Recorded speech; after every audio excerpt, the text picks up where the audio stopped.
Well, no. I thought I could do something different.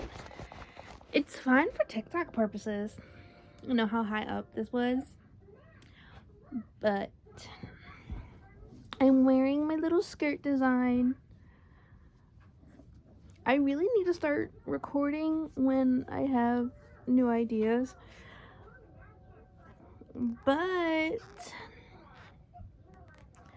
what happens is this. I have my good ideas when my husband comes home.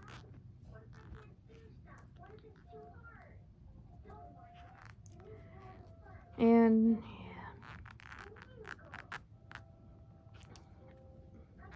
so when I was at work, I made this way too small for my body type. Like, I keep thinking I'm the body type that I had when I was in high school. And I'm not.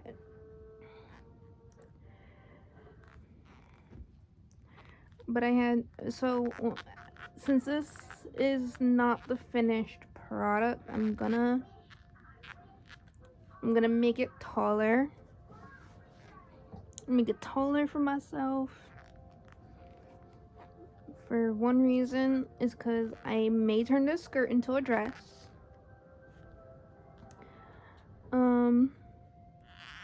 And this is a weird angle for me as it is for y'all. Just adjust this.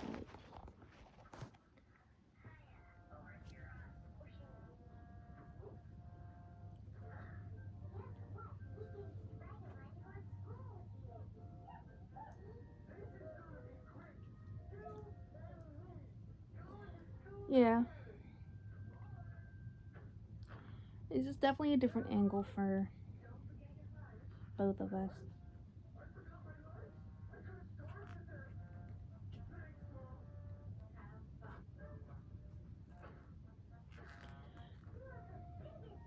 When I was at work,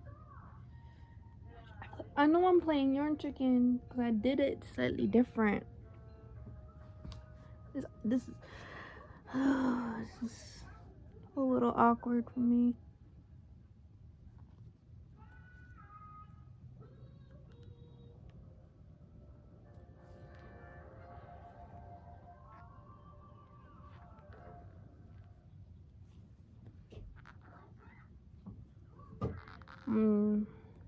Daughter's watching Dragon Tales.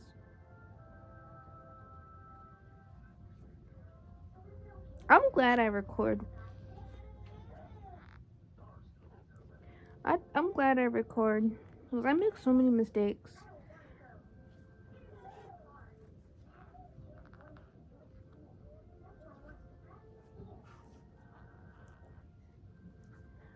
Oh, yep. I played Yarn Chicken and I lost. But I can go back to what I was doing, which was the bottom half of this. So thank the Lord. Take this off.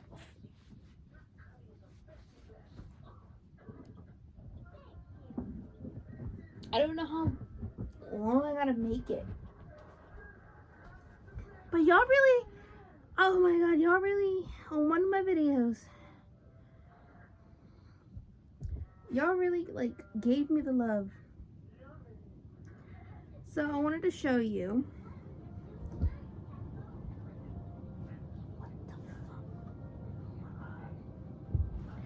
I wanted to show you this. That's where I started. And I realized, let me record. Just so y'all know. At the very least, if I don't do anything. So I had from here to where it's purple done already. And then I got to right there and I was like, let me actually record it because, you know, I have fun doing that. It is all, oh my god. So when I finish this row, I gotta go the other way. Okay. But honesty, I want both my TikTok and YouTube to be hand in hand. Will I eventually get like Instagram and Facebook and stuff? I don't want to create a new Facebook. I do not. I kind of just want to use my old Facebook. But, you know, leave it in the comments. I got a few comments, guys. And I think I've solved the mystery. They think they follow me on TikTok and they're now here. So, hi and welcome to the YouTube channel. The goal is to just get as much as I can. And this will be, yes, I'm recording on a Friday, but I'm got to post this on a Monday. I gotta do that because that little corn is about to be something fun. Because I'm not doubling down on videos. The only time I'll do that is for my shorts. Y'all blew up one of them. Those I might do every day though. I like those. Those are really fun for me. Yeah, but by the time you see this, it will be a happy Monday. New project. So yeah. Oh, and the videos I make on TikTok, I'm gonna download them so I can post them to yeah. Enough about me. Let's give y'all a chance to like message me in the comments.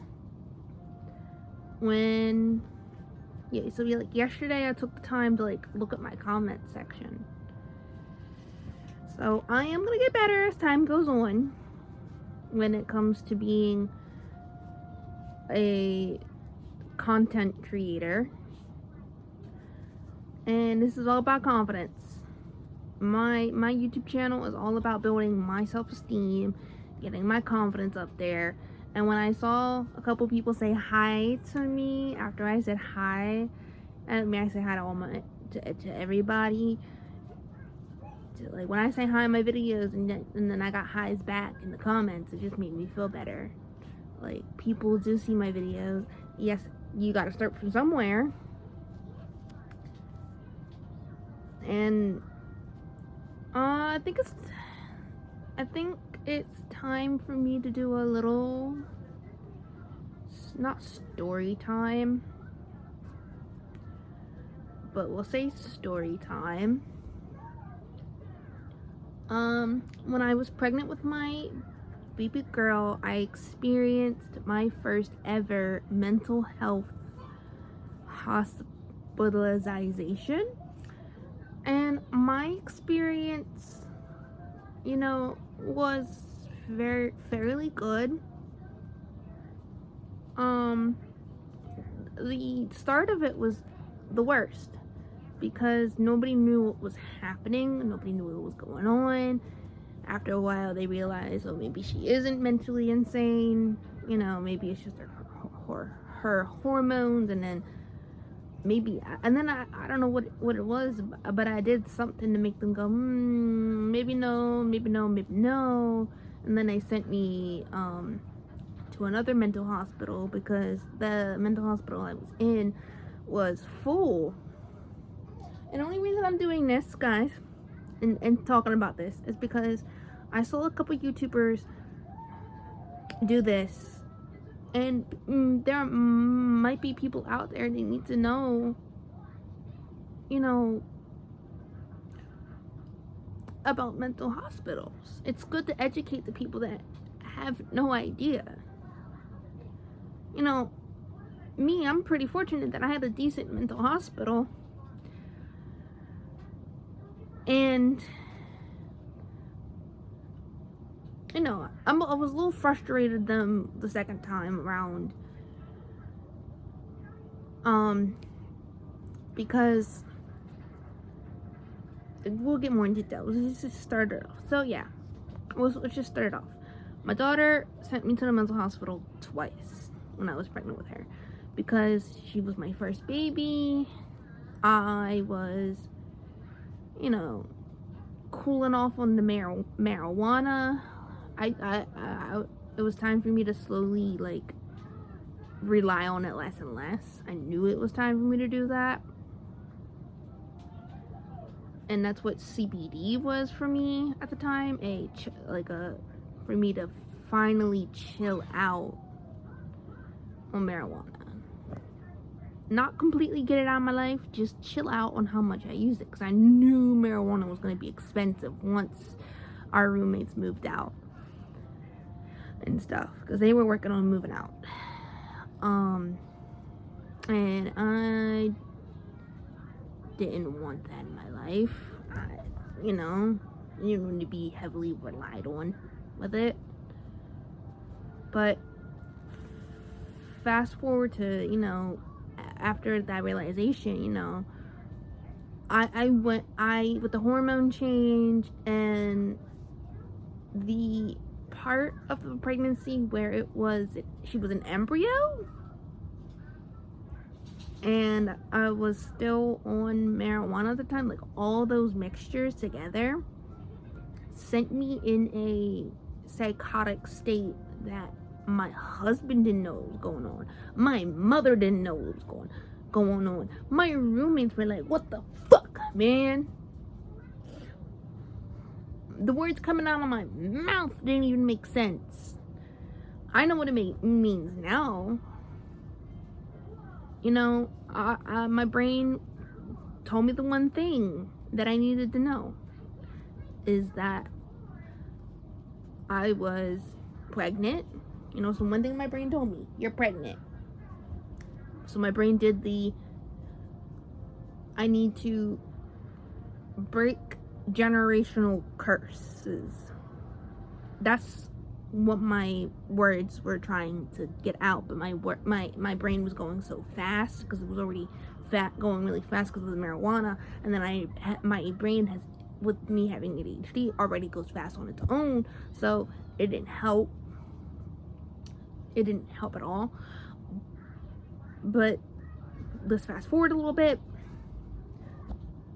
You know, we're not going to say too much of what I was saying because I don't want to traumatize, you know, my family members that watch my videos. But I do know, and the only thing I do remember, I don't remember what I said. I mean, my parents and my family members have given me, my husband has given me like snippets of what happened, and I can kind of piece together. But like, I do know this: my brain knew I was pregnant because I remember an ambulance ride to a hospital. My husband was like, oh my god, I like this hospital, we should have her here. So whatever hospital, and I'm hoping I did that correctly. That's the main thing I really wanted to do, was, you know, have the wishes that my husband wanted, which was have my daughter whatever hospital he liked the most, because it definitely was not Franklin Square. It 100% was GBNC. And like, I remember I was sitting on the steps. I was like, I know I gotta go to the bathroom. And I'm like, fuck, I'm gonna piss myself because fuck, my body knows it's fucking pregnant. Like, that's the thing I said when I was sitting on the steps. I don't even know if they called that, like, my roommates at the time and my husband, but like, I remember saying that under my breath. But the first time when I went to, like, most likely Franklin Square, I was like, my brain was still going like, yeah, you're pregnant, da da da da da da da. You know, my brain knew I was pregnant. My body was like freaking out. I was still trying to stop being on marijuana at the same time, but still heavily addicted to it. And I just remember my words weren't making sense, but the words I was trying to get out was me trying to break what we call a generational curse. You know, time to make a change, time to make a change, time to break the generational curse. You don't want to be, you know, your parents. You know, that's you know, the thing you don't want to have. You want to be, it's like, even though it was jumbled up words, I want to say today, I know these are the words I wanted to get out. I'm going to be a mom. I'm going to be a parent. I'm going to, you know, I'm so excited. The one thing, God, I need you to do this one thing for me, and that's help me break this generational curse, you know, of what my mom went through, you know, what my husband went through, you know, don't argue around and in front of my daughter or our daughter. You know, at the time it was like our child. And I honestly at that time was hoping for a boy. But then once I realized I was in the mental hospital basically 3 times. I only remember being in the hospital 3 times. The first time was Franklin Square. That one was whatever. The other 2, mental hospital wise, was GBMC, and they only have a small section for mental hospital purposes. And I went to Shepherd Pratt. I ain't gonna say which one because there's many of them. But because it was a hormonal psychotic situation, like a fresh baby in the body, and the body didn't know what was going on, I think it's safe to say that I'm definitely some type of level of psychotic. There's no doubt, because there were small signs here and there when I was a kid. You know, I'd say stuff. It was weird. I don't even remember anything I did at a young age. But there were, I was like a weird bad kid, like a really bad kid. And I think it's because, you know, that fresh new sibling in the house unlocked the I want attention, but you seek it out in a bad way. I remember being that type of kid. And then something in me just clicked and I was like, ugh, whatever, let me be my own person. And I'm glad that happened eventually. I think once my little brother started talking and communicating and like getting, you know, out the feelings and stuff. Not the feelings, but like my mom and him were able to bond, and I was like, oh, well, I was jealous of it, but like, I was like, thank the Lord, now I can be my own individual person at the same time. And I eventually did grow into my own individual person. I did a lot of acting, I did a lot of modeling, I did dance, you know, I kept myself occupied to where I was out of trouble. Because I bet you if I didn't, I would have been a somewhat wrecked, but not as bad as these kids. I don't think I would do drugs or anything. I would just, you know, socialize to the point I would be like the kid I work with, socializing to the point education doesn't matter. And I'm glad that never happened for me.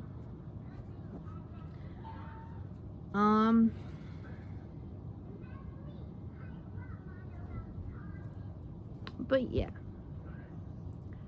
My experience at the mental hospital, you know, best experience I had in my life. Problem is, when you're in the mental hospital, you're isolated from society, and it's just it it don't it doesn't do good, especially for me in ADHD. You know, I'm forced to socialize with people there, you know,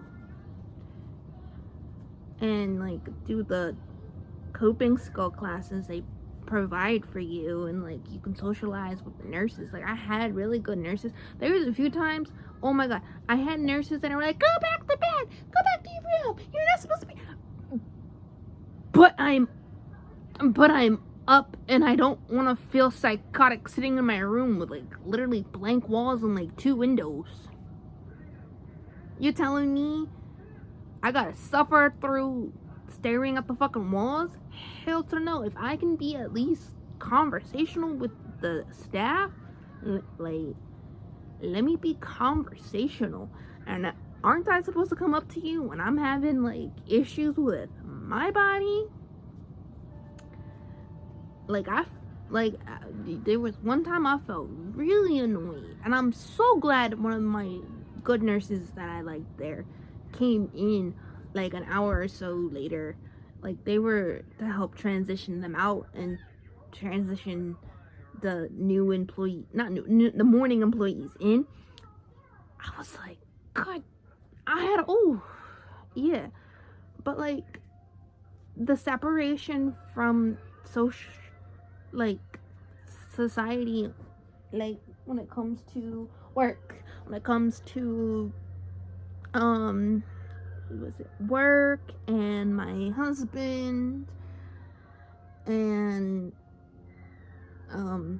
people that was most close to me then, and then being there, it was like, I guess I am psychotic, and it's like very, very a scary feeling and thought. But now that I'm out, I realize I am more normal than I'm as normal as somebody that is neurodivergent or has ADHD. I'm as normal as they're gonna come. And all of my little, like, everything that happened for me psychotic wise was all 100% hormones. But, and then the second time was my worst experience, because there was a guy in there that was like, I'm gonna die if I don't have sex with a woman. I'm gonna die if I don't have sex with a woman. I don't think I should have said that, and it is YouTube. Sex.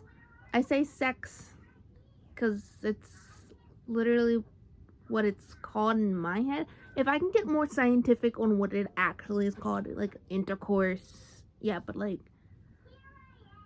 I would rather be scientific about it than being like the birds and the bees, or maybe intercourse is the best way I can say it. And I could probably say the devil's tango. But the most scientific I can be about it is legit called intercourse/sex. And he thought I was an angel. I guess because of the pregnancy glow, he thought I was like a higher being of God. Like, this man was, I'm so glad I got out when I did. Cause I don't think I would have survived in there mentally.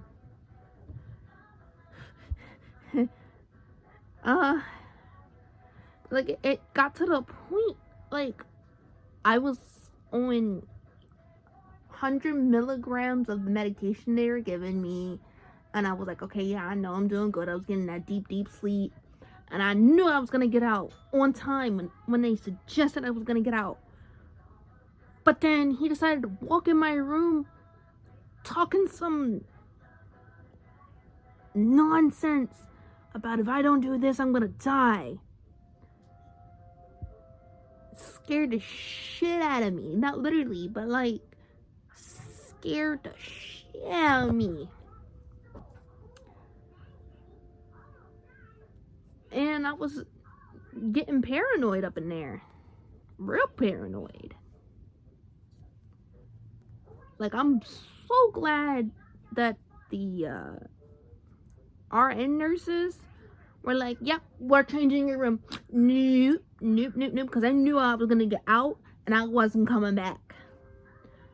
Like, they knew. I knew they knew. But I'll say the funny thing is, there's one nurse that will be like, do you know who I am? And I'm like, yes, because when they were way too close to me, and I was like, yeah, and I was like, your name is similar to my grandmother's name. My grandmother's name